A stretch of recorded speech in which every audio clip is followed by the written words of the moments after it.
ஒன்று இந்த உழவு தொழில், விவசாயம், இந்த விவசாயத்தின் வழியாக வருகின்ற இந்த விளைபொருட்கள், இதற்கு இந்த நாளிலே நாம் நன்றியோடு இருக்கிறோம். எங்களுக்கு ஆண்டு முழுவதும் நாங்கள் உயிர் வாழ்வதற்கு உணவை தருகிற இயற்கையே, படைப்பே, உங்களை நாங்கள் நன்றியோடு நினைத்து பார்க்கிறோம் என்று இந்த நாளிலே நன்றி செலுத்துகிறோம். எனவேதான் இன்றைக்கு பொங்கலிட்டு சூரியனுக்கு நன்றி செலுத்துகிறார்கள். இயற்கை அத்துணைக்கும் நன்றி செலுத்துகிறோம். எதனால்?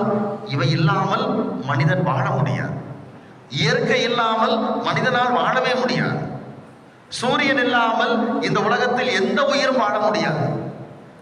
மற்ற படைப்புகள் இல்லாமல் மனித வாழ்க்கை என்பதே சாத்தியமற்றது. அப்போ நன்றியினுடைய நாள் தான் இந்த நாள். எல்லாத்துக்கும் நன்றி சொல்றோம். எல்லாவற்றுக்கும் மேலாக படைத்த இறைவனுக்கு நன்றி சொல்லுகிறோம். படைக்கப்பட்ட படைப்பு பொருட்களுக்கு நன்றி சொல்லுகிறோம். நாளைய நாளில் இந்த